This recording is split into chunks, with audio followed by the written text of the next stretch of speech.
Boa noite. Boa noite. Eu sou o Marcelo, eu sou Financial Analyst aqui no Nubank.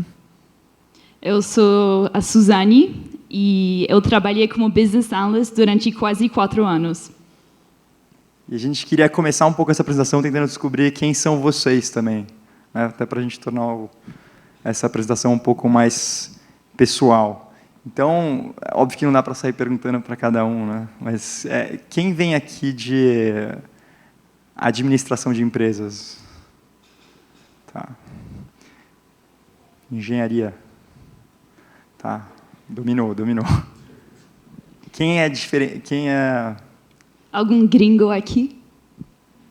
O quê que você falou? Algum gringo aqui? Gringo. Boa. É que a Suzane é gringa, então ela tem que sentir belonging, né? Tem que fazer parte da plateia. Legal. O que a gente não perguntou? Algum advogado? Advogado tende a ser raro. O que a gente não falou aí de formação que vocês têm? Ah, é óbvio. Desculpa. Economia. Boa.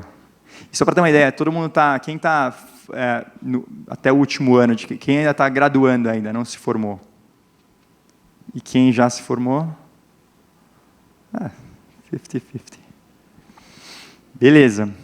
Só então, antes de começar, tem esse site aí chamado Slido.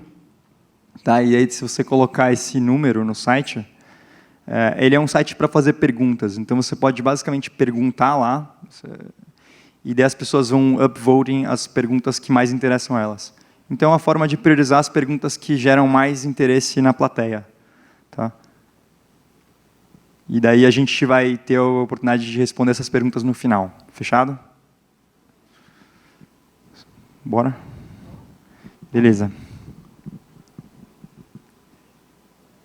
Então, vamos lá. Building the most influential financial services company in the world. Tá? Então, eu tô aqui, eu vou começar um pouco falando meio que o mundo das ideias, tá? Do nosso sonho, das nossas ideias, dos nossos valores. E por que isso é importante, assim? Porque a gente sempre tem que começar, né, com um pouco com o why, né, o porquê que a gente está aqui. E daí depois, se a gente conseguir ter um why, um propósito muito forte, a gente pode meio que ir identificando que são cada um, o que é o what que a gente quer construir, e depois como que é o how, como é que a gente quer construir essas coisas. E esse daqui, né, Building the Most Influential Financial Services Company in the World, é o nosso BHAG. Alguém sabe o que quer dizer BHAG? Que é BHG ali. Eu não esperava que ninguém soubesse, mas enfim. Big, Hairy, Audacious Goal. Tá? Então é um objetivo que a gente tem, que ele é grande, cabeludo e audacioso. E ele é se tornar a companhia de serviços financeiros mais influente do mundo. E detalhe aí só para a palavra influente. Eu vou voltar para ela mais tarde. E daí o nosso propósito. Então, tentando fazer esse link que eu comecei, né, que eu estava no mundo das ideias, falando um pouco de why, um pouco de what e um pouco de how. Tá? Não está na mesma ordem que eu falei, mas o primeiro é o what. O do meio aqui, vocês acham que é o quê? Fight complexity and empower people. É o nosso why. Tá? A gente meio que existiu, nasceu para isso. E daí os valores é um pouco do nosso how. Fez sentido esse framework assim? Why, what, how? Tá. Beleza. Tô sentindo que estamos conseguindo. E o legal disso, tá, é que a gente nasceu, quando o Nubank nasceu, que foi mais ou menos uns 5 ou 6 anos atrás, 6 já, né? São 6 anos, foi 2013. É isso aí.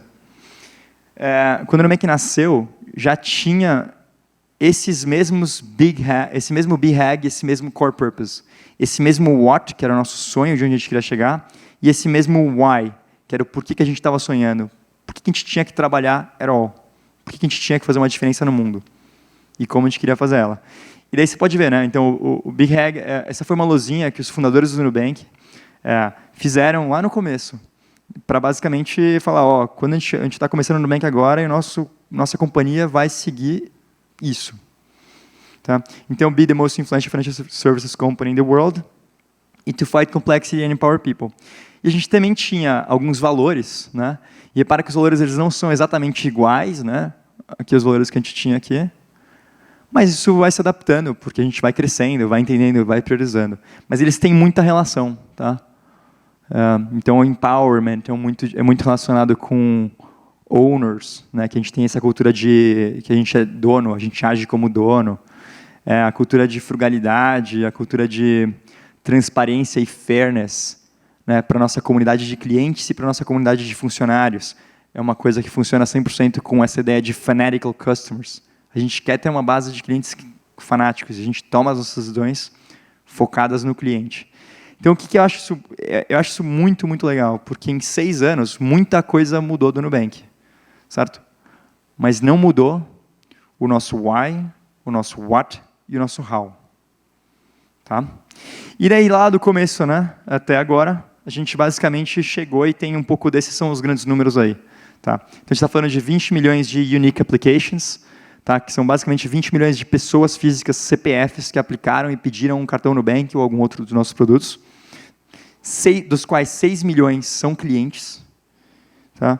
E daí, para ter um pouco ideia dessa demografia, né, 72% desses clientes eles têm menos de 36 anos, que mostra um pouco quão jovem é a nossa base, né, de clientes. Agora, vou tentar fazer uma dinâmica, ela sempre deu errado. Tá? Eu fiz isso 2 vezes já e nunca funcionou. Mas eu sou insistente. Quero tentar aqui. Eu quero que só levante a mão quem tem o cartão desde 2014. Caraca. Tá bom. Olhem a sua volta aí, só tem um cara louco ali que tem desde 2014. Agora aqui, assim, quem tem 2014 continua com a mão levantada, não abaixa. Quem tem o cartão desde 2015? Beleza. Não abaixa agora, galera. É isso que faltava para funcionar. Acho que vai funcionar. 2016. Levanta a mão agora. Ninguém abaixa, tá? 2017. 2018. 2019. E 2020? Quem não tem cartão ainda aqui? Não, brincadeira. Mas o que vocês notaram nessa trajetória? Vocês conseguiram reparar algum tipo de...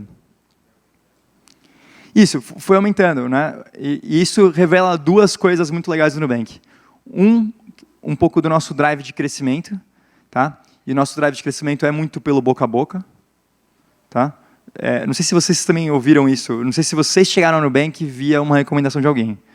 Eu, particularmente, cheguei, mas é um dos nossos drives, a gente os nossos business analysts, eles fazem essa conta de quantas pessoas uma pessoa atrai e assim por diante. Mas a outra coisa que é legal é o seguinte, que esse tipo de motor de crescimento, ele tende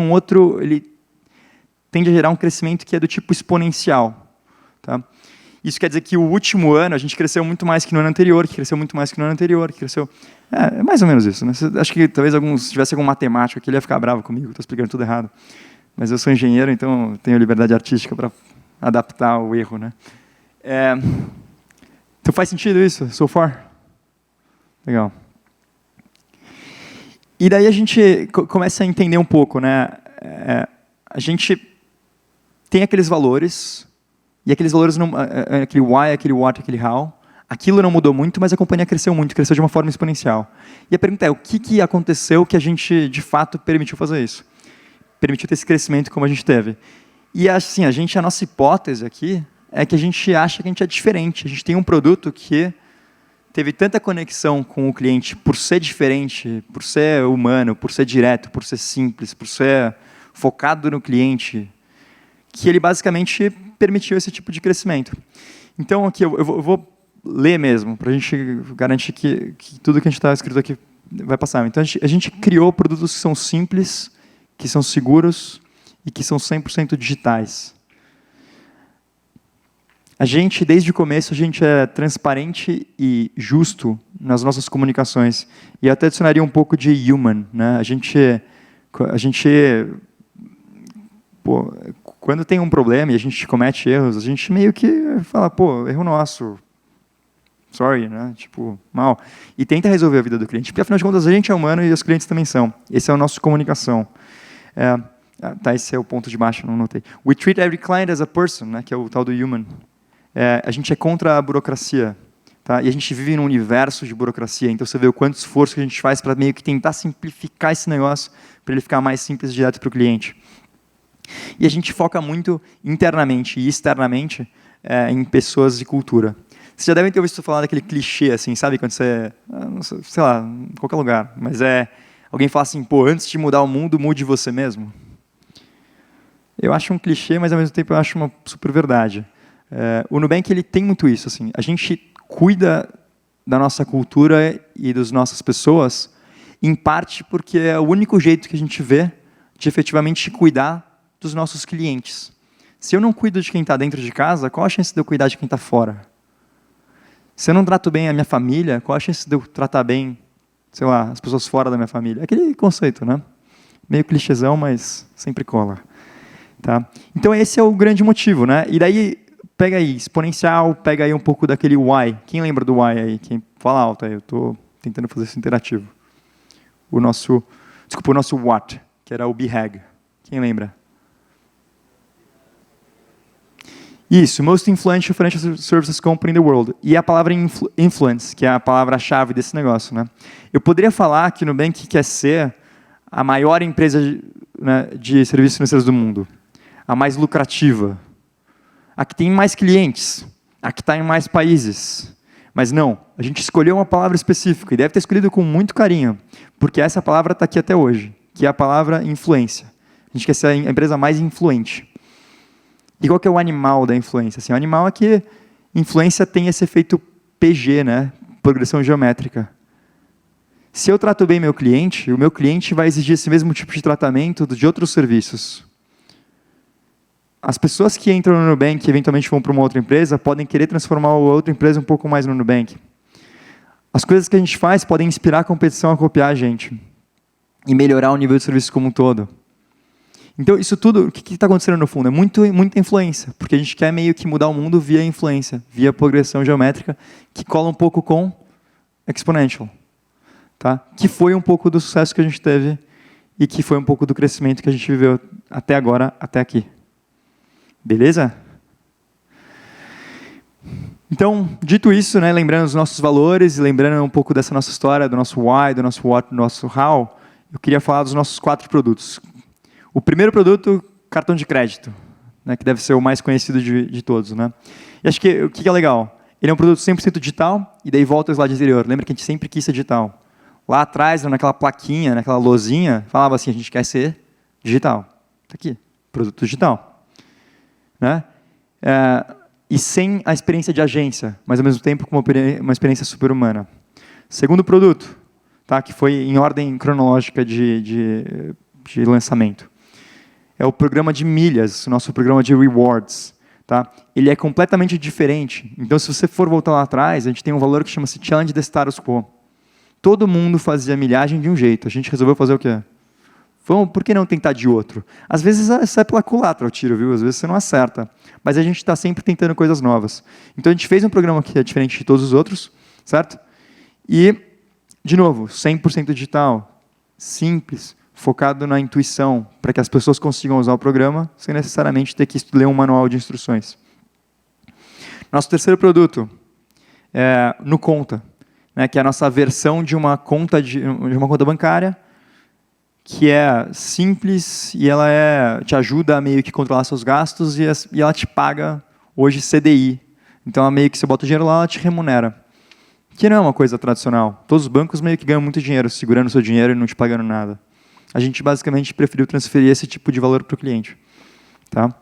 E daí, por último, mas não necessariamente o último produto que a gente vai ter na nossa história, né?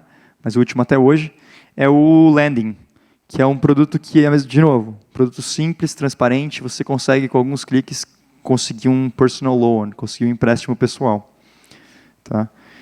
E, sei lá, se você for pensar, o nosso why era Fight Complexity and Empower People. Né? Quando a gente está falando de loans, quando a gente está falando de empréstimos, a gente está permitindo um pouco mais de protagonismo na vida das pessoas. Se a pessoa precisa de um empréstimo para fazer uma viagem, ela tem que poder ser dona da própria viagem, ela tem que conseguir entender qual que é o tipo de contrato que ela está entrando. E a gente tenta fazer as coisas super simples para empoderar essas pessoas. entendeu? Para que elas consigam tomar essas decisões sem necessariamente ser como vocês, economistas, matemáticos, engenheiros, administradores e assim por diante. Tá? Às vezes uma pessoa que não tem esse mesmo tipo de conhecimento tem que conseguir fazer a conta e tomar a decisão de forma correta. E é isso que a gente tenta fazer. Outro ponto legal aí, e daí puxando de novo o gancho do exponencial. O Nubank é backed, tá? Então ele é apoiado, ele é suportado, ele foi capitalizado, foi investido por alguns dos melhores e maiores firmas de investimento do mundo. Entre elas, a gente tem essas aqui. Acho que na época, quando eu estava no lugar de vocês, aí eu não conhecia, tá? Então não sei se vocês vão conhecer também, e nem esperaria que vocês conhecessem. Mas o Sequoia foi a empresa que o Davi Vélez trabalhou lá atrás. E foi basicamente trabalhando lá no Sequoia, que era uma empresa que investiu tipo, na Apple, no Facebook. A última vez eu falei uma empresa errada e alguém me corrigiu por mensagem no Twitter, para você ver. Mas E daí o Davi Vélez, que é nosso fundador, trabalhou no Sequoia, veio para cá, para o Brasil, viu essa oportunidade de construir um banco digital via um produto de cartão de crédito, e foi aí que ele começou a empreender. O Sequoia foi nosso seed investor, foi nosso primeiro investidor, deu capital semente. E depois teve Kazek é do pessoal do Mercado Livre, tá? Que desinvestiu e hoje é investidor nosso. Tiger, outra firma de investimento que é super grande, super relevante e presente no Brasil, em vários deals de tecnologia. QED é uma empresa especializada em fintechs. Tá? E ela, assim... Imagina que tem especializado em fintechs, é muito longa a história.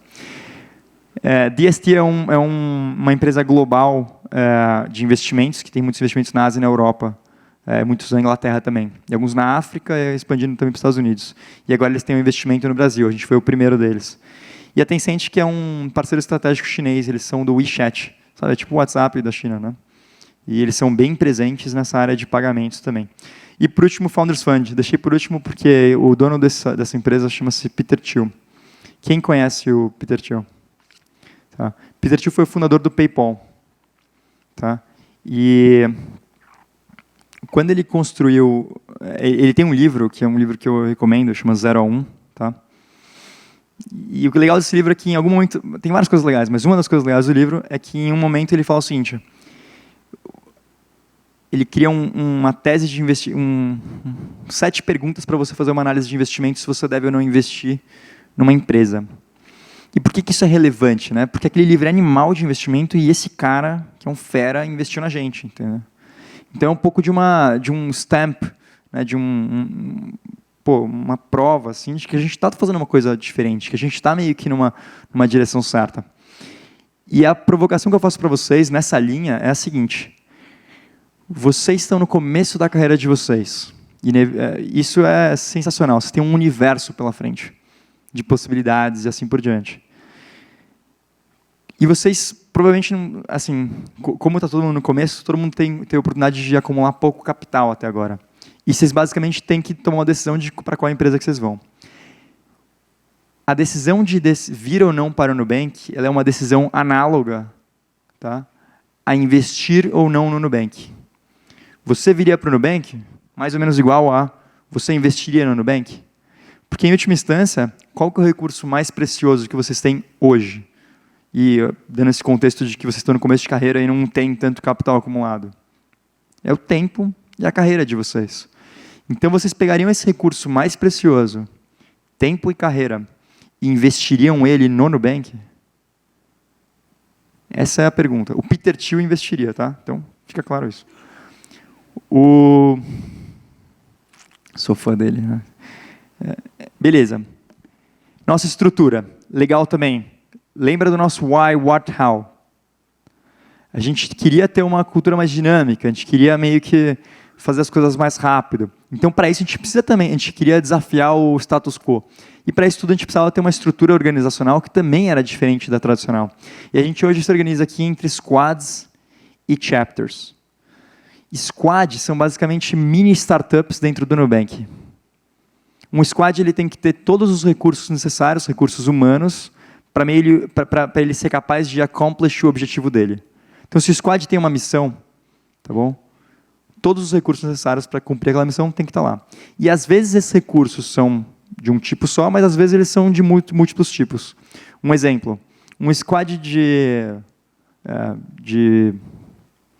crédito, de análise de crédito, ele tem que ter o quê? Ele tem que ter a pessoa que faz análise de crédito, tem que ter a pessoa que faz... A Suzane vai falar mais disso, mas estou entrando numa área que não é minha. Estou antecipando. A Suzane vai contar mais sobre esse negócio, mas Squad é uma mini startup e Chapter é esse conceito de pessoas. Então, uma empresa tradicional tem o quê? Tem o departamento de TI. A gente tem um monte de engenheiro de software espalhado pela companhia inteira. Uma empresa tradicional tem o time de inovação. A gente não tem time de inovação. Nossas pessoas de inovação são pessoas de diversas funções diferentes espalhadas no Nubank inteiro. Entende? É um pouco diferente.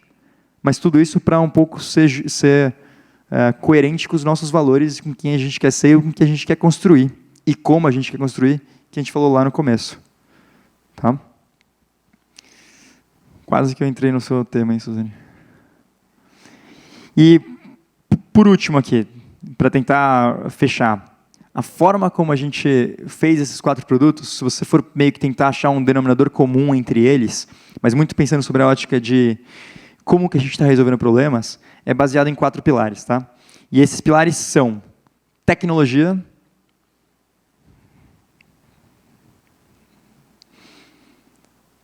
né? Tem que usar tecnologia, a gente é uma fintech, bom que a gente use. O outro pilar é design, e aí esse é bem legal. Assim. Acho que as pessoas subestimam o poder do design para mudar a vida do mundo, assim, entendeu? Minha irmã é arquiteta, eu amo as coisas que ela faz. Mas design, no fundo, ele acaba tornando a experiência do cliente melhor. E ele, às vezes, não sabe explicar. Várias vezes perguntam para a gente assim, mas o que o Nubank tem de diferente? E eu falo, putz, eu não sei, ele tem anuidade 0, ele é bom, ele é simples, ele é estável. Mas assim, a pessoa fala assim, mas é só isso que tem a mais? Talvez tenha algum intangível que eu não consiga descrever, que esteja nessa linha aqui, de design. E talvez numa outra linha, que é um terceiro pilar nosso, que é a experiência do consumidor. Como que a gente atende as pessoas, como que a gente responde às pessoas, como que a gente ajuda as pessoas. Então, um pilar tecnologia, um pilar design, um pilar customer experience, e, por último, um pilar de tomada de decisão, bastante focado em dados, né? Para que a gente meio que possa, no limite, se eu quero tornar a tua vida mais fácil, se eu tiver um modelo que vai me ajudar a prever suas dificuldades, eu consigo te ajudar, eu consigo dar um passo na frente e te ajudar. Então, tudo que eu conseguir tornar as coisas mais eficientes, eu consigo transformar em meio que redução de custo, facilidade para o cliente e, sei lá, uma experiência diferenciada. Que as pessoas meio que não sabem explicar muito bem o porquê, mas elas acabam gostando do Nubank. E recomendando para os amigos, que dá o nosso crescimento, que é exponencial, que aumenta a chance de a gente ser influente, certo? E que nos aproxima cada dia mais do nosso Big, Hairy, Audacious Goal, que é ser a companhia mais influente de serviços financeiros do mundo. Tentei fazer voltando aí. Caraca. Isso. Então, o Marcelo é nosso palestrante motivacional. É sempre difícil de falar depois dele, mas vou tentar. Então, o Marcelo falou mais de valores, nossos objetivos, então, coisas mais ambiciosas. Agora, vou falar de um exemplo mais prático. Então, Decision Sciences, é aqui que a gente se encaixa. Vou fazer um exemplo com vocês para explicar um pouco melhor o que um Business Analyst, Financial Analyst, Data Scientist e Machine Learning Engineer faz. Então, vamos lá. Vamos imaginar que vocês receberam dinheiro para abrir uma empresa e vocês decidem abrir uma empresa de cartão de crédito, sem anuidade, e vocês têm que responder a essa pergunta. Para quem vocês vão dar um cartão de crédito? Em que vocês vão pensar? Outro jeito de olhar essa pergunta é assim. Para quem que vocês emprestariam dinheiro? Porque no final do dia, um cartão de crédito é como emprestar dinheiro. Então aqui vocês podem imaginar um amigo que chega e pede para vocês dinheiro. O que vocês vão olhar? Talvez quanto dinheiro que é. R$20 não é a mesma coisa que R$20.000. Se esse amigo está trabalhando, se ele está devendo dinheiro para outras pessoas, para que ele quer usar esse dinheiro. Enfim, vocês vão pensar em todos esses fatores antes de decidir se vocês vão dar esse dinheiro para ele ou não. Então, vamos olhar como que o Nubank decide para quem que vai dar um cartão de crédito ou para quem que vai emprestar dinheiro. Então, aqui, nesse exemplo, a gente tem a Gabriela. A Gabriela acabou de começar o nosso fluxo de aquisição. Ela preencheu algumas informações, nome, CPF, e-mail, confirmou o e-mail. E agora, a gente tem que decidir o que a gente vai fazer com ela. Vamos aprovar ela ou não? Como que a gente decide isso? Aqui a gente pode pensar em dois extremos. A gente poderia aprovar todo mundo, mas aqui tem um risco muito alto de aprovar pessoas que não vão pagar, e depois, bom, o Nubank quebra, não existe mais Nubank.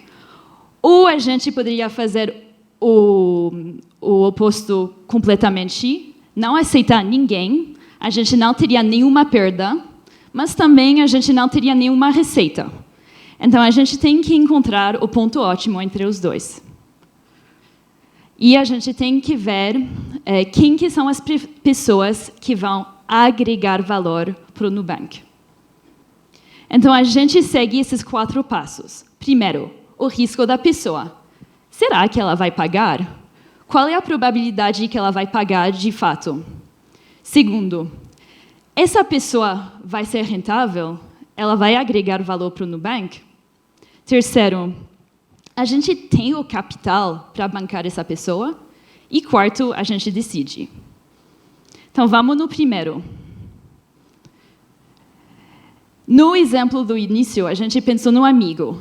E a gente pensou, bom, a gente olharia alguns dados históricos para avaliar se a gente decidiria dar dinheiro para esse amigo ou não. Se ele tem um trabalho, se ele está devendo dinheiro. Então, a gente faz a mesma coisa aqui. A gente usa alguns dados históricos e algumas informações que a gente já sabe sobre as pessoas que pagam ou não, para criar regras. Então, aqui a gente tem todas as pessoas que já pediram o cartão do Nubank. Vocês lembram quantas pessoas que eram? Boa, escuta. Interativa, as pessoas estão prestando atenção. Legal. Com nossas regras, a gente aprovou algumas pessoas, bastante, e a gente negou muitas pessoas também.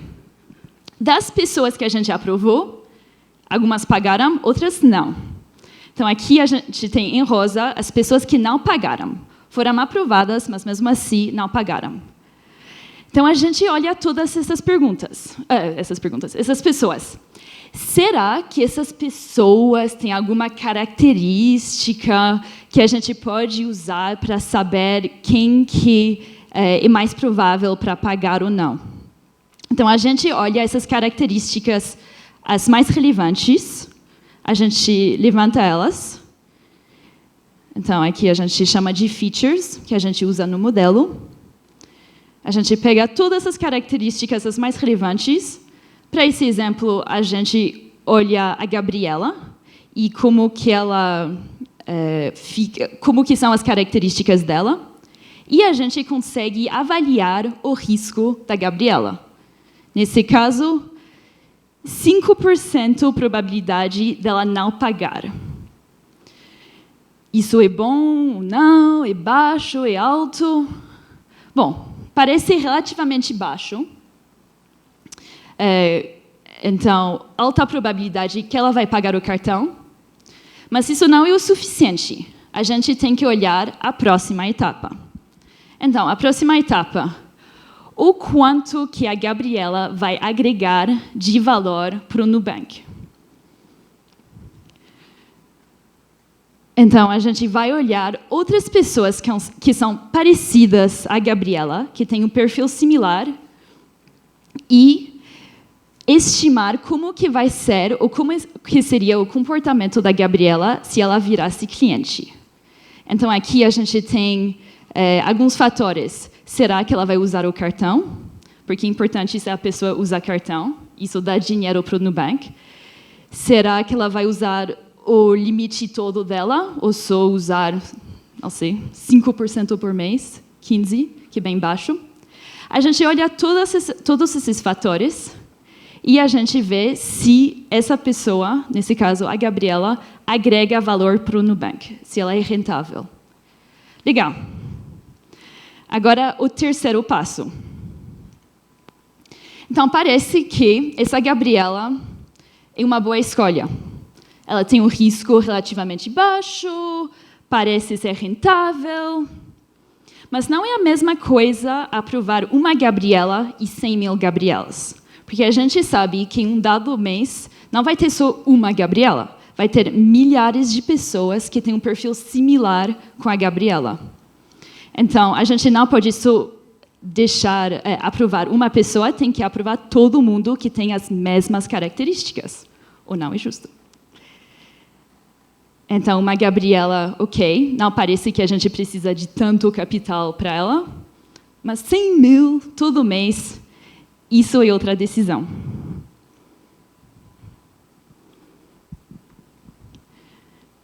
Legal.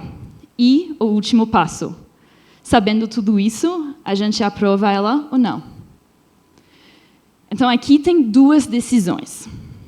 Tem a decisão marginal. Então, a gente viu que uma Gabriela a mais parece que faz sentido, ela é rentável. Mas, será que a gente consegue bancar 100 mil Gabrielas? Isso é outra decisão. Nesse caso, a resposta é sim, a gente consegue, então a gente consegue aprovar ela. E foi isso que foi feito. Então, risco baixo, agregar valor, a gente consegue bancar ela e todas as outras Gabrielas. Então, a gente aprova ela. E isso, eu demorei não sei quanto tempo, 6 minutos mais, para explicar tudo isso. Só que quando isso acontece em 5 a 15 segundos. Quando as pessoas pedem o cartão, essa decisão, usando todos esses inputs dessa fórmula, dessa equação, basicamente, essa decisão é tomada em 15 segundos.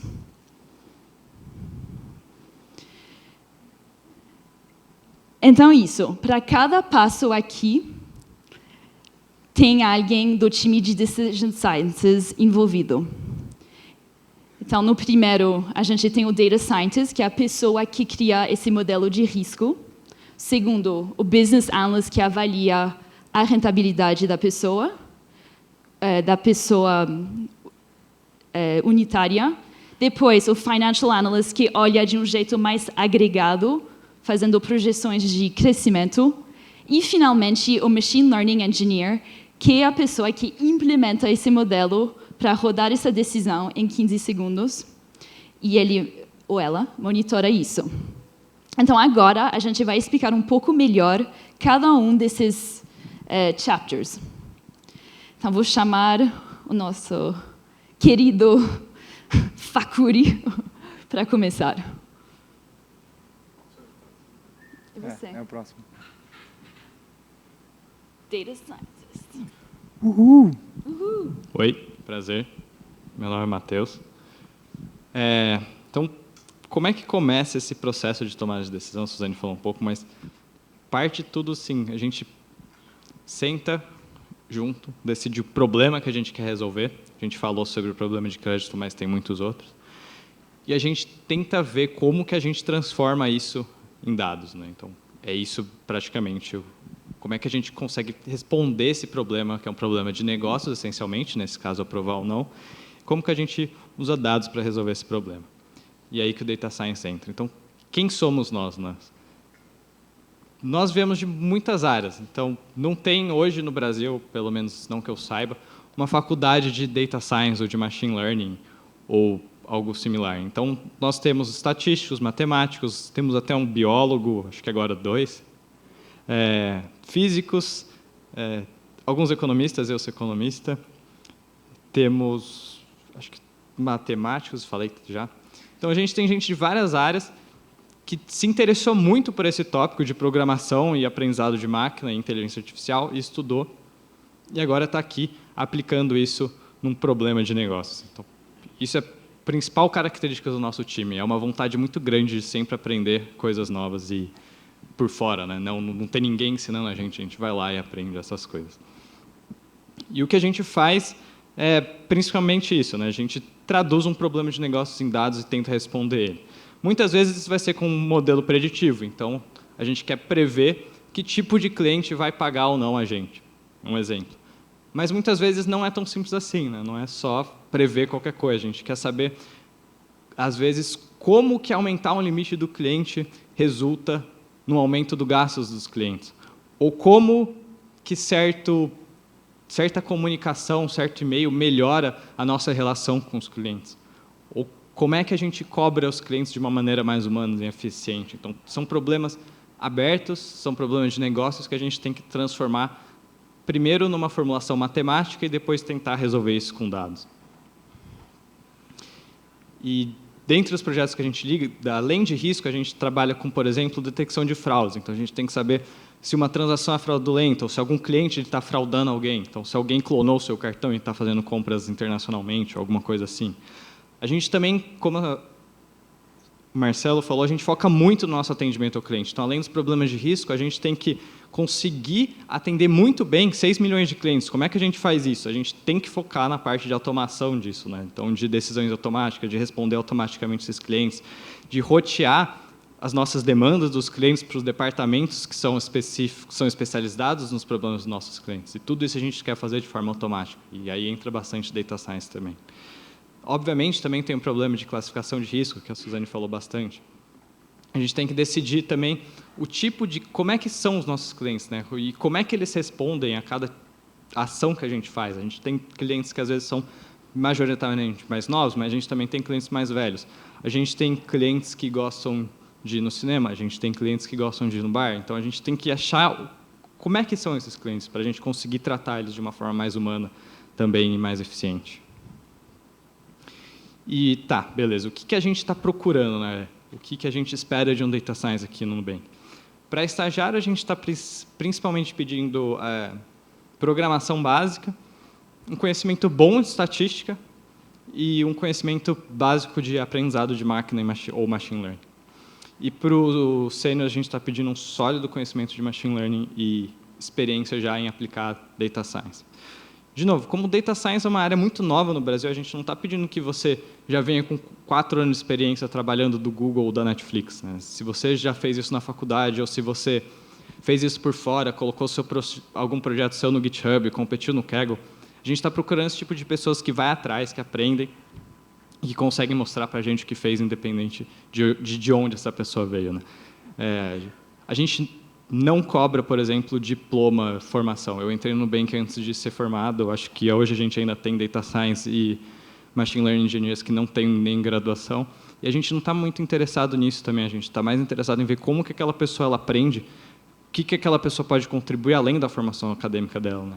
Como que ela vai atrás, se ela gosta de aprender, se ela gosta daquilo que ela faz. E o nosso processo ele é basicamente assim. A gente primeiro olha o currículo, vê se faz sentido. Depois a gente conversa com a pessoa, uma conversa bem rápida.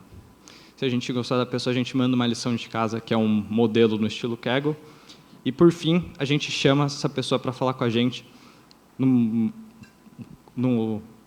etapa final um pouco mais extensa, que a gente vai olhar como que a pessoa consegue traduzir um problema de negócios, passar do negócios para a modelagem de machine learning, fazer isso de uma maneira muito eficiente, e como que ela consegue também trabalhar com programação, né? Então, a gente trabalha nessas 3 dimensões, que é machine learning, business, machine learning e programação.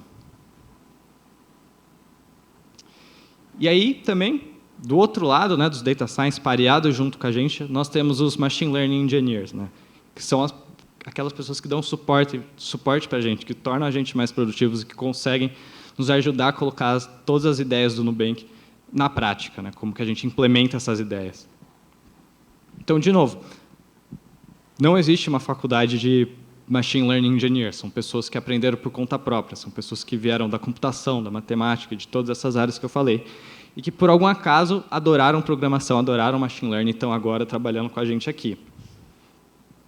E o que eles fazem é, basicamente, aumentar a produtividade dos data science e fazer com que a gente consiga ser cada vez melhor como um conjunto, né, como um time. E é isso que a gente está sempre fazendo. Então, eles vão trabalhar principalmente com ajudar a colocar o modelo em produção, fazer isso de uma forma muito eficiente, trabalhar nos códigos dos algoritmos de Machine Learning para que eles sejam rápidos de executar. Como a Suzane falou, a gente tem que tomar uma decisão de aprovar ou não um cliente em 15 segundos. São eles os principais responsáveis por a gente conseguir fazer isso. Eles também vão ver se não tem nada errado com os modelos que a gente faz. Então, eles fazem uma espécie de auditoria ou monitoramento dos modelos. Vem a performance do modelo, se ele está muito rápido ou não. Então, eles dão todo esse suporte para a gente conseguir colocar os nossos modelos em produção. E os projetos são praticamente esses daqui que eu já falei. Então, vai trabalhar com várias bibliotecas que a gente tem internas, vai trabalhar com deployment de modelo, com ferramentas para treinar o modelo. Morreu. E vai trabalhar principalmente com essa parte assim, de como é que a gente pega o modelo que está aqui e coloca ele para tomar a decisão no mundo, né? Como é que esse modelo sai do papel e vai para o mundo real. E aí o processo também é bem parecido com o nosso, ele acho que tem uma etapa a menos. Então eles estão principalmente interessados em mais programação do que os data science, né? Então é isso que a gente está focando. São pessoas que conhecem bem a programação, lidam bem com a abstração, com questão de dados, mas também tem que ter um conhecimento estatístico de machine learning, porque afinal é com isso que você vai estar implementando, né? Você vai estar pegando essas ideias e traduzindo para código. A gente cobra as mesmas coisas, tanto dos interns quanto dos full-time, só que num nível um pouquinho diferente. E o processo é também uma etapa mais simples, né? Tem a revisão de currículo, depois tem uma prova no HackerRank, e aí já tem a entrevista final. Então, não tem aquela segunda etapa que os data science têm de uma entrevista, de uma ligação como segunda etapa. E, ok, interns. O processo de interns que a gente está contratando, de estagiários, ele é igual para os data science e para os MLs, né? Então, a gente vai ter um teste online, que a gente vai ver programação, matemática e machine learning. E aí a gente vai meio que depois chamar essa pessoa para falar com a gente. E aí, a partir disso, a gente vai ver o que faz mais sentido. Se essa pessoa ela se encaixa mais como um MLI, se ela é mais voltada para desenvolvimento de software, programação, ou se ela se encaixa mais como um data science. Ela gosta mais de machine learning ou de estatística. E aí, a gente consegue fazer o mesmo para os dois.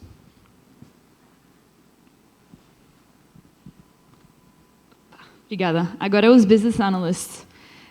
Então, a mesma coisa, a gente não procura um perfil específico, tem matemáticos, engenheiros, e a gente gostaria de ter ainda mais diversidade.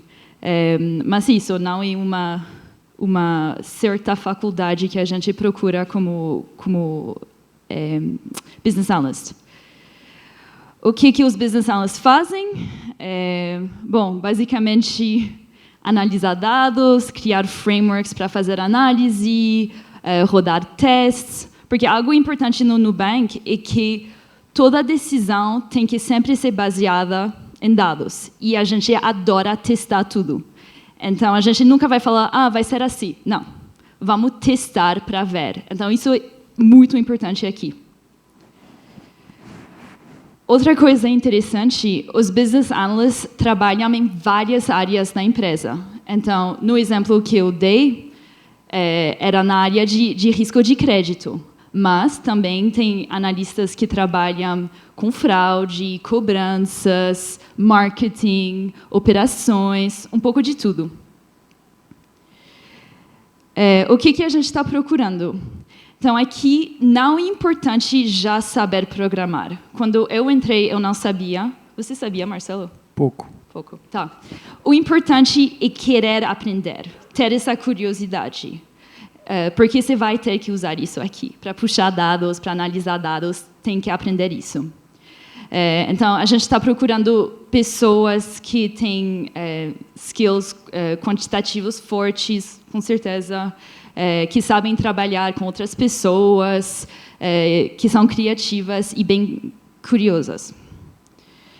E nosso processo. Então, a primeira etapa é um teste de raciocínio, um pouco como os testes de GMAT, então, teste de lógica.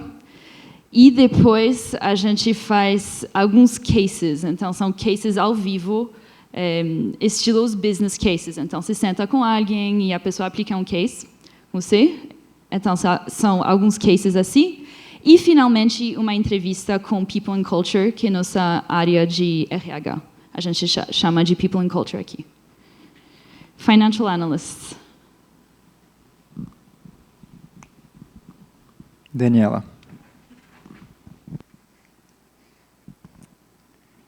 Como que é isso aqui? Oi, gente. Meu nome é Daniela. Sou uma Financial Analyst aqui. E eu estou no Nubank há uns 3 meses, aproximadamente. Bom, então, quem somos nós, né? A gente também é um time muito diverso. Eu, por exemplo, sou economista. O Marcelo é um FA também engenheiro. A gente tem administradores. E com perfis de experiências profissionais também diversas. Então, tem gente que vem de FP&A, tem gente que vem de Investment Banking, Private Equity, infraestrutura. Eu, por exemplo, venho de Research. Não sei se vocês conhecem, é de banco de investimento. Mas a gente não está tão preocupado assim com as experiências das pessoas, mas com o que elas estão, com a visão delas. Então, por exemplo, todos nós, a gente tem a visão de mudar o mercado financeiro. Então, é isso que a gente procura num candidato, que esteja alinhado com a nossa cultura também. Tá. Todos os FAs, para a gente chegar naquele BHAG lá, de ser a maior, a mais influente empresa financeira, a gente precisa estar aqui no longo prazo. Então, os FAs eles estão querendo que a gente garanta que a gente tenha sustentabilidade e lucratividade de longo prazo. Então, por exemplo, a gente vai pegar dados contábeis e fazer análises com planejamentos estratégicos. E aí, vamos mudar as decisões de negócio partindo das nossas análises. Então, por exemplo, para adicionar 100 mil Gabrielas, a gente falou, ok, podemos, a gente tem caixa suficiente, a gente tem financiamento suficiente para isso. A gente também ajuda nos novos produtos. Então, por exemplo, o empréstimo pessoal que acabou de ser lançado aí. A gente ajudou na construção do modelo, a projetar o que ele vai trazer de receita, de custo no futuro, para ver se era um produto que fazia sentido para o momento. E também a gente está direto reportando dados para o nosso management team e para investidores externos. E também para regulamentação. Então, com o Banco Central também a gente tem um contato bem direto também. Então, aqui a gente consegue ver que os FAs são alocados principalmente nesses 4 squads. O FP&A, LCP, Capital Markets e Treasury. FP&A é o squad que eu estou, que é Financial Planning and Analytics. Aí vocês conseguem ver que a gente vai receber os dados contábeis do time da controladoria e também alguns business inputs dos outros squads, como, por exemplo, o time da NuConta, o time do cartão de crédito, o time do empréstimo pessoal.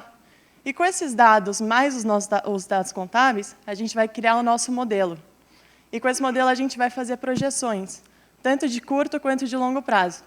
A gente tem rotina de entregar projeção anual, projeção trimestral e também olhando 5 anos para frente. A gente não só olha para frente, quanto olha para trás também. Então, a gente rastreia os números de perto, entende quais foram as maiores variações, por que elas aconteceram, e assim a gente tenta atacar certas decisões de forma mais assertiva a caminhar na direção que a gente quer como companhia. Com o nosso modelo, a gente vai passar para o time de LCP, que é Liquidity Capital Planning. E aí ele vai ver se a gente está com caixa disponível. Então, para suportar todo o crédito que a gente está disponibilizando, é esse o time que vai falar se a gente vai precisar ou não de financiamento a mais. Esse time que vai deixar com que a gente esteja de acordo com as leis do Banco Central, por exemplo. E aí ele vai falar para o time de Capital Markets quando a gente precisa levantar capital. Então, putz, estou achando que daqui 2 anos a gente não vai ter liquidez suficiente para sustentar tudo isso de cliente. Aí o time de Capital Markets vai levantar esse capital para nós, ou via dívida ou via equity. ele vai tentar fazer isso de forma mais eficiente possível. Então, tentando trazer o nosso custo de dívida para mais baixo possível e também sempre tentando visar que os nossos investidores de equity sejam investidores estratégicos. Como vocês viram, os fundos que investiram na gente têm uma visão mais de tecnologia, que entendem mais a nossa empresa. E, finalmente, a gente tem o time de Treasury, que é a tesouraria, que vai lidar com o nosso caixa também, mas vai alocar ele em ativos financeiros, por exemplo, derivativos, fazer trading em cima deles. E o que ele vai querer fazer? Que a nossa rentabilidade do caixa seja o máximo possível, mas dentro do limite de risco que a gente está disposto a tomar. Também, se a gente tem uma linha de custo que é atrelada ao dólar, por exemplo, esse é o time que vai fazer o nosso hedge para fazer com que a gente não tenha exposição nenhuma com flutuações do dólar. Aí, tá bom. O que a gente está procurando num Financial Analyst? Isso aqui tudo a gente procura, mas, de novo, para um candidato que é júnior, a gente não espera que ele venha sabendo tudo isso, mas que tenha a capacidade de aprender e a vontade de aprender também. Então, interesse em finanças é bem importante. Contabilidade, a gente mexe muito com dados contábeis também. Modelagem financeira e programação. Afinal, a gente é uma empresa data-driven e financial analyst. Assim, também a gente espera que eles queiram aprender a programar também. A gente busca muito análise quantitativa e que as pessoas saibam lidar com os dados e tenham business sense. A gente está sempre tentando inovar, trazer novas ideias. Então, os financial analysts também precisam ter business sense para trazer, vamos supor, houve uma variação de X% que a gente não estava esperando, mas por que será? O que a gente tem que fazer nesse caso? Então, a gente também procura isso nos nossos candidatos. E o nosso hiring process é parecido com o DBA. A gente tem análise do currículo, um teste online também. E aí a gente vai ter algumas entrevistas presenciais e business cases presenciais também. E, finalmente, entrevista de People and Culture. Como vocês veem, cultura aqui é muito, muito importante, então a gente quer ter certeza que o nosso candidato esteja alinhado culturalmente com o que a gente tem como companhia. Acho que é isso, vou passar agora para o Marcelo para finalizar. Boa, valeu, Dani. E, assim, de lá para cá, estou voltando um pouco para o começo da apresentação, né? Eu, do mundo das ideias aqui. E de lá para cá, do começo da nossa história até hoje, muita coisa mudou. Do day one, né, até hoje,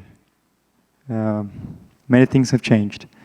E vou contar um pouco do day one, tá? Como é que era naquela época. A gente é uma companhia que nasceu na Califórnia, tá? Na rua Califórnia. Essa era a casinha lá do começo. É aqui que a gente está hoje. Isso um pouco fica meio sem graça porque vocês estão aqui, né? Mas imagina que a gente apresentou para as faculdades e nem todo mundo conhecia o nosso prédio. Então, quanto que a gente cresceu. Essa é uma foto da nossa primeira transação no cartão de crédito e a data dela é 2014, se eu não me engano é abril, não é? Abril de 2014. E a gente enquadrou, né, com uma recordação aí de um primeiro sucesso, assim. A gente conseguiu botar o produto, fazer um cartão de crédito rodar. E de lá para cá, de novo, hoje a gente foi eleito pela Forbes como o melhor banco do Brasil, né? E a gente nem é banco ainda, a gente é uma instituição de pagamentos e uma empresa financeira. Tá bom, a gente tem bank no nome, né? Então dá para. Mas a Forbes avaliou a gente como o melhor banco. E aqui que é o negócio legal, né? Lá era day one, mas o que a gente fica falando e fica iterando o tempo todo é que hoje também é day one. Tá? Ainda hoje é day one. Por quê? Porque o que a gente vê para frente do Nubank, o que a gente pode construir, onde a gente pode chegar, ainda é muito comparado a onde a gente está. Então, isso quer dizer o quê? Que a gente está no day one. E é assim que a gente tem que vir para o trabalho todos os dias, entendeu? O dia que a gente ficar falando que a gente já ganhou, que a gente já é melhor, ou seja, o dia que, sei lá, que a gente for arrogante, ou deixar de fazer jus à nossa cultura lá atrás, que era de humildade, de transparência, de simplicidade, de focar no longo prazo, focar no cliente, de pensar em soluções que são smart efficient. O dia que a gente deixar de ser aquilo que a gente era antes e virar alguma coisa diferente, o dia que a gente não achar que é day one, vai ser o começo do nosso declínio. Mas eu posso, assim, hoje ainda é dia 1, tá? Então, se vocês estiverem entrando no Nubank, virando parte dessa história, it's day one. Inclusive, vai ter um coffee break agora, mais para happy hour, coffee break, enfim. E essa sala que vocês vão agora é uma sala que chama-se Day One. Né? E é a sala que a gente faz o nosso All Hands Meeting, que é uma reunião onde meio que vai todo mundo. Hoje chama coffee break, mas é uma reunião que vai quase todo mundo do Nubank. E ela é broadcasted live para todo mundo da companhia. A gente meio que tem ela bissemanalmente. E só também sobre... Não, acho que era só isso, sobre o Day One. E, então, aqui está o último manifesto. Né? Junte-se a nós, se vocês quiserem impactar a vida de hoje 6 milhões de clientes, que podem ser muito mais no futuro, né? E realmente mudar a vida como essas pessoas, esses clientes, se relacionam com serviços financeiros. Join us if you want construir uma companhia que realmente se importa com as pessoas, realmente protege a cultura que a gente tem. E aqui um adendozinho que eu gosto de falar. A gente se torna muito a média das pessoas que a gente convive, certo? Então, a gente precisa conviver, garantir que aqui no Nubank tem sempre as pessoas que são muito boas e muito alinhadas com a nossa cultura. E a nossa cultura é o mecanismo que a gente tem de o quê? Manter essas pessoas boas aqui e atrair pessoas boas que estão fora para dentro. Tá? E, por último, no espírito de Day One, né, continuar eternamente crescendo e aprendendo com a companhia. Né, se o nosso crescimento é exponencial, também são exponenciais os nossos desafios, nossos problemas, o número de dados que a gente tem para fazer uns modelos cada vez mais loucos. Então, junte-se a nós se você quer fazer parte dessa construção e desse aprendizado junto com a gente. E está interessado aí em se juntar à nossa revolução? É isso aí, pessoal.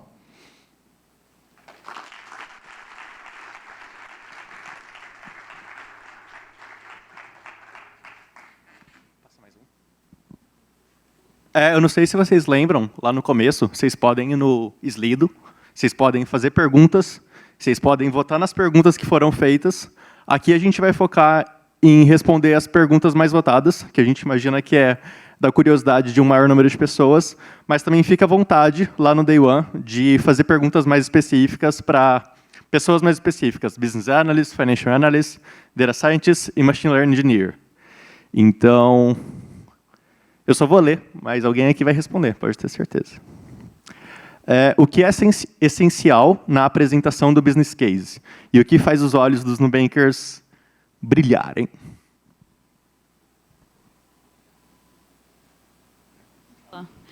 No business case.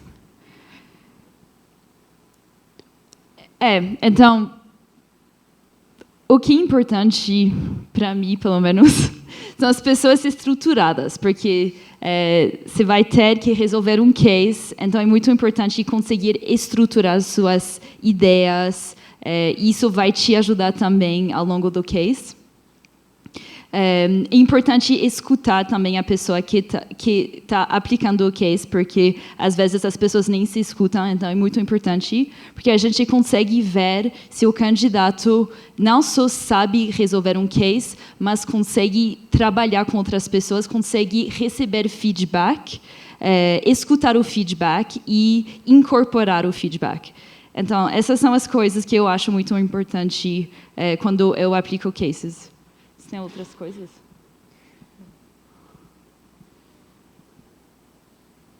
Não. O case, pensa que o processo de recrutamento ele tenta simular uma situação real do nosso trabalho. Pensa que você é o técnico de uma equipe de corrida e você precisa contratar corredores. Como é que você contrata corredores? Você tem que testar eles de alguma forma. Quando eu olho essa plateia e falo assim, são todos corredores, e aí, quem eu contrato? O teste nada mais é do que o quê? Bota a galera para correr e vamos ver quem é que sai bem correndo. Eu acho que a Suzane colocou muito bem o seguinte, às vezes tem umas pessoas que não correm tão bem no começo, mas dela houve uma dica do técnico, e o técnico, no caso, estou sendo uma analogia aí para o entrevistador que está aplicando o case, e pense, quem aplica o case conhece o case, tá? Então, talvez ele consiga dar né, ele ou ela consiga correr mais rápido a partir de um certo momento. Então, acho que essa dica dela foi muito boa. Tento ouvir, mas no fundo é isso, a gente está testando vocês numa situação real do nosso dia a dia.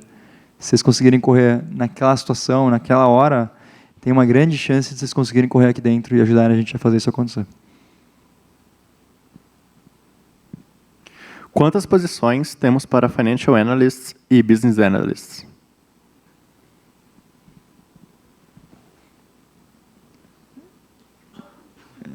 Marcelo primeiro.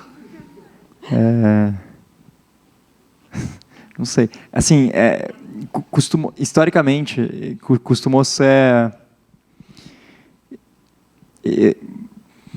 A gente tem uma barra. Se ninguém passar acima da barra, então seria 0 pessoas. É mais pela qualidade das pessoas do que necessariamente o número de vagas que a gente tem. Tá? Óbvio, se todos vocês passarem, acho que não ia ter vaga para todo mundo. 100 mil Gabrielas. Isso. Mas a princípio é mais uma barra do que necessariamente uma limitação do número de pessoas. Vocês adaptam o horário à rotina acadêmica do estagiário? Sim. Somos bem flexíveis. Somos muito flexíveis. Eu, por exemplo, entrei como estagiário e na sexta-feira eu tinha que ir na segunda-feira eu tinha que ir para São Carlos, porque eu ainda estudava lá. E eu simplesmente virei no processo e falei isso, e ela falou, tudo bem. A gente fala com você e segunda você não vem. E, de fato, eu só precisava vir nos outros dias e fazer o meu trabalho. Segunda eu estava em São Carlos, final de semana eu estava em casa. É bem de boa isso. Como se preparar para a prova de lógica online? Tem muitos recursos online. Tem testes que vocês podem fazer, mas também tem muitos artigos que dão dicas para melhorar o score. Então, eu faria isso. Boa sorte. A Nubank valoriza apenas jovens talentos ou também talentos com mais idade? Mais espírito jovem, haja vista que a média de idade dos colaboradores é de 26 anos.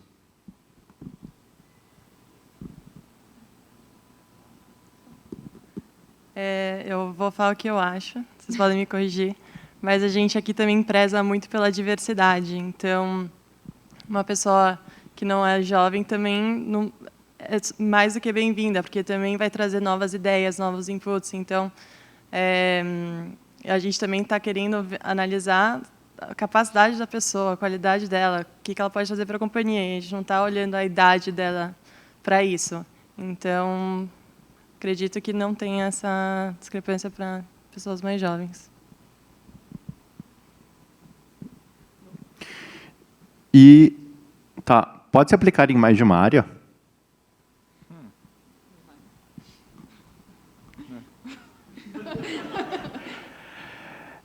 De maneira geral, no final do dia, se você passar, você vai estar em uma área.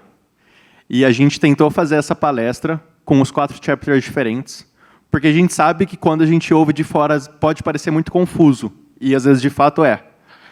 Então, dada a palestra que vocês tiveram, eu não sei se a pergunta foi feita antes ou depois, mas a gente tenta focar sempre em uma área. Caso depois da palestra, com as perguntas, conversando com as pessoas, vocês ainda não identificaram uma área, existe a possibilidade e a gente vai realocar vocês para o que parecer fazer mais sentido. Dado o currículo, a gente pode conversar com vocês e entender de fato, na situação em que cada um está, qual área para a gente e para vocês faz mais sentido. E a gente vai continuar o fluxo a partir daí.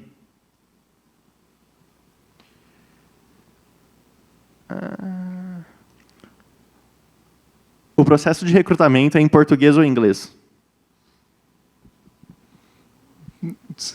Depende do entrevistador. Depende do entrevistador. Eu faço os cases em português. Mas tem algumas pessoas tem algumas pessoas que só falam inglês, mas a gente tem essa empatia. A gente sabe que não é a primeira língua necessariamente das pessoas, inglês, então não tem problema. As pessoas sabem, têm paciência. Então, não tem problema. Acho que pensando só sobre a ótica do que a gente precisa, né? Acho que inglês é uma língua importante, ainda mais para uma pessoa que vai participar de um time de Decision Science, que vai ter que ter interação com vários outros times. Mas a gente entende, como a Suzane colocou, que dado que não é a língua primária, às vezes uma pessoa numa situação de estresse pode performar muito pior por causa do inglês. Porque está nervoso e assim por diante. O nosso objetivo não é testar estresse, assim. A gente não quer testar vocês assim na pressão, mesmo porque o nosso trabalho aqui raramente envolve pressão. Eu digo raramente porque vocês sabem como é a vida, né? Sempre tem um problema aqui e lá. Mas então, inglês é importante, mas não é o foco num business case, por exemplo. Acho que o principal ponto também, não se você sabe inglês para entrevista, você não precisa disso. A gente pode, se tivesse uma pessoa que só sabia inglês e fosse fazer a sua entrevista, a gente pode realocar. Mas, de maneira geral, não porque a gente quer que você saiba inglês, mas porque a gente trabalha com pessoas diversas. Um dos nossos valores é exatamente esse. Tem outras pessoas de outros países aqui, como a Suzane, por exemplo. Ela sabe português, mas nem todo mundo sabe. Então, para o processo não tem problema nenhum, só o português. Mas, de maneira geral, considerando que vocês passem, é legal a gente desenvolver essa habilidade, a desenvolver a língua, não porque eu preciso saber inglês, mas para se comunicar mesmo com as diferentes pessoas. A nossa lição de casa que a gente manda para vocês é em inglês, então, no nosso caso, vocês precisam saber inglês sim, tá bom? Então, Data Scientist, Machine Learning Engineer.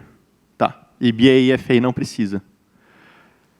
Teve uma que cresceu rápido aqui. Quando, eventualmente, os funcionários deixam o Nubank, qual o principal motivo? Tem alguém de People aí? Então, a idade média é bem baixa, 26 anos, ou seja, millennials. E a gente sabe, tem muitos estudos sobre isso, que millennials, poucos ficam numa empresa mais que 2 anos, na verdade. Então, isso é normal. E a gente está contratando pessoas muito ambiciosas. Então, a gente sabe que vai ter pessoas que vão vir aqui um tempo, vão querer fazer outra coisa depois, mas é normal, faz parte da geração de millennials, do fato que são pessoas ambiciosas que a gente contrata. Então, isso acontece.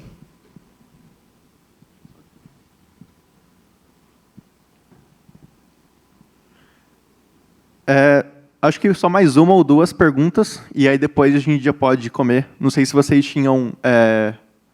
Tem gente querendo comer lá em cima. Beleza. A Nu faz job rotation? Tem dois tipos de...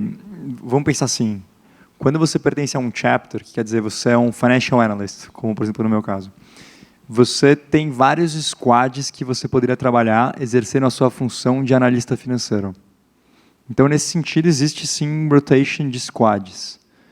A rotação que é mais rara, mas também acontece às vezes, é a rotação de chapters, que você fazia, por exemplo, um tipo de função, então você fazia análise financeira, e aí, de repente, agora você passa a fazer análise de negócios, que seria o business analyst.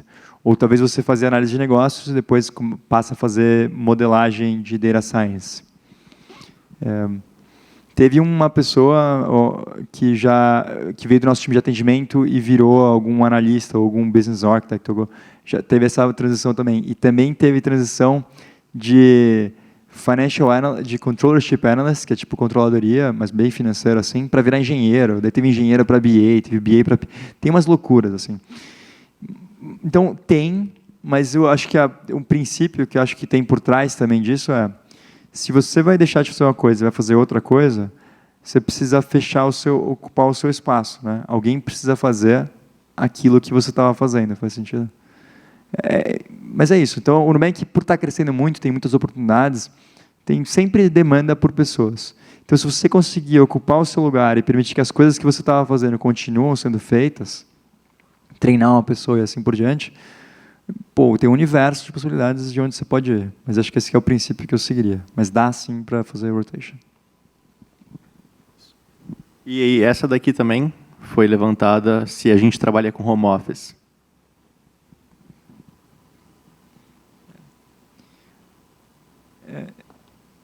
Assim, se você por acaso não pôde ir para o Nubank algum dia, mas quer trabalhar, a gente tem uma política bem flexível e que a gente bem autônoma.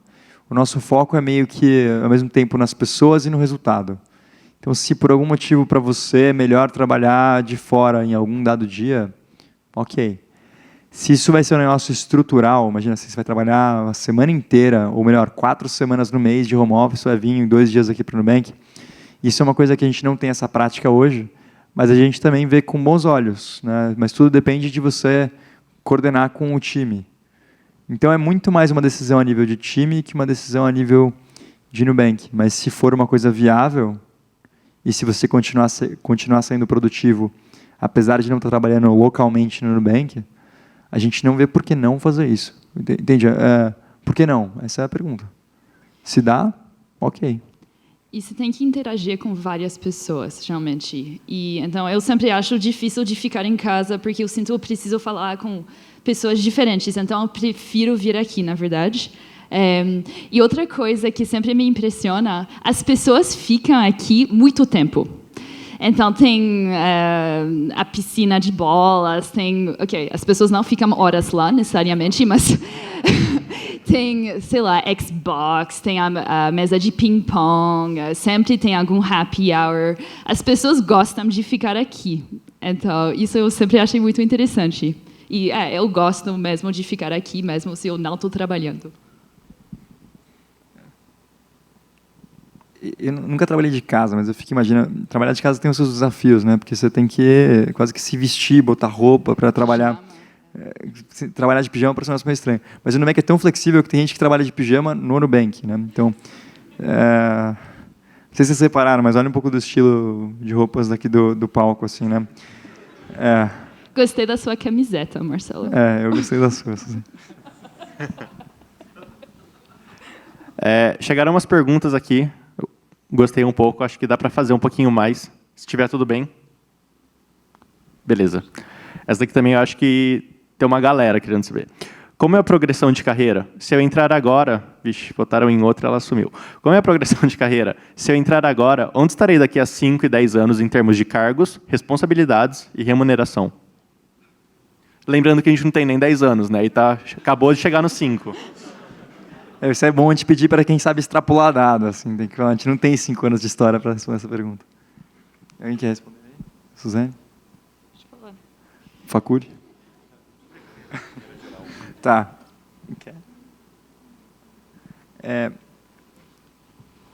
Assim, eu vou tentar dar uma ideia, tá?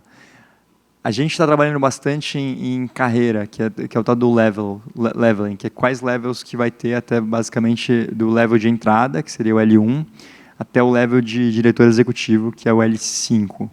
Tá? Então são 5 levels. E eu ouvi isso recentemente, eu ouvi isso quando eu estava aqui no Nubank e foi uma coisa que eu gostei. E vou explicar para vocês e talvez fique mais claro quais são essas etapas.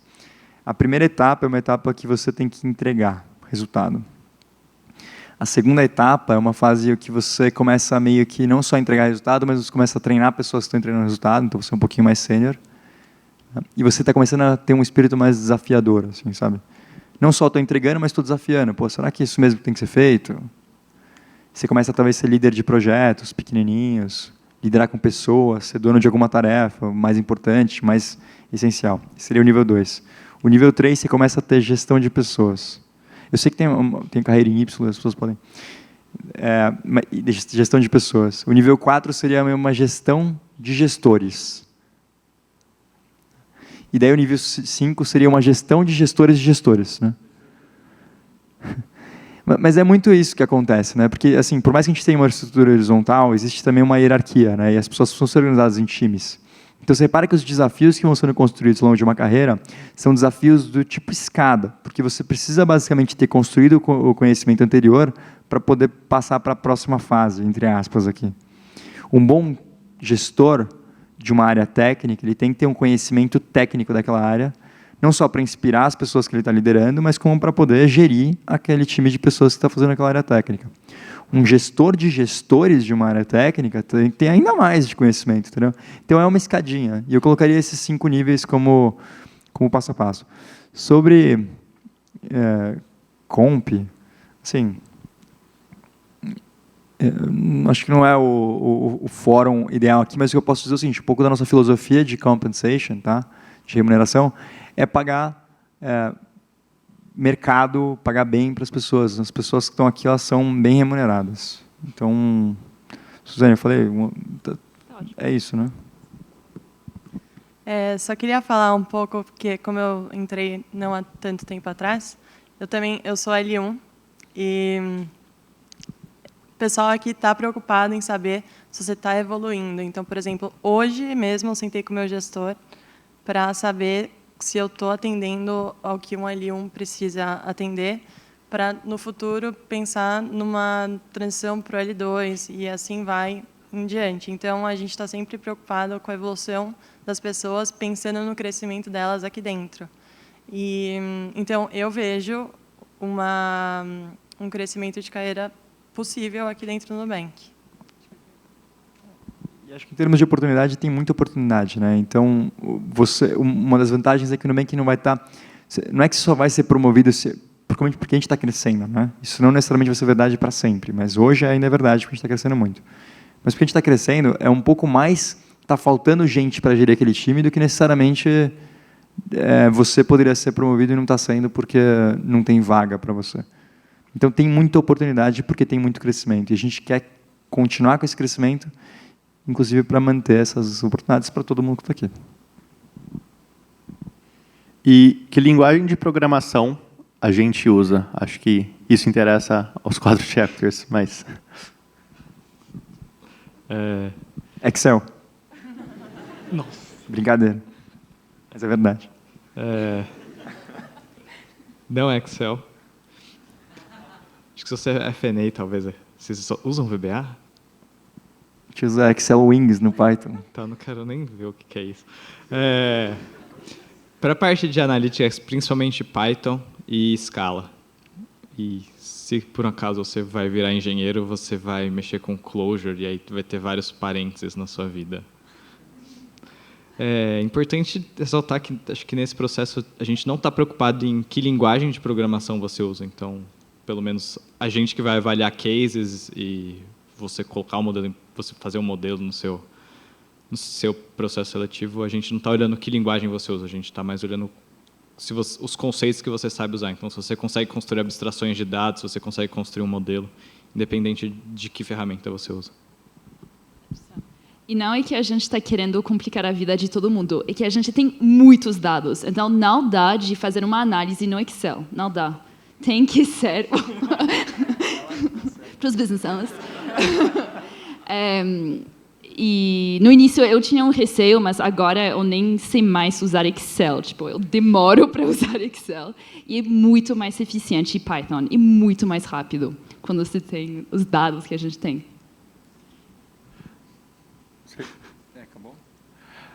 Então, beleza. Eu vou subir e aí todo mundo, a gente vai para o Day One comer, beber e conversar. Quem trabalha no Nubank e é de um dos 4 chapters vai estar com uma pulseirinha branca, que como eu sou muito ruim, eu não tenho ela no meu braço mostrando, mas eu vou colocar. E todo o resto do pessoal que trabalha no Nubank também vai colocar essa pulseirinha branca para vocês saberem se vocês estão perguntando para um outro candidato ou para alguém que trabalha aqui.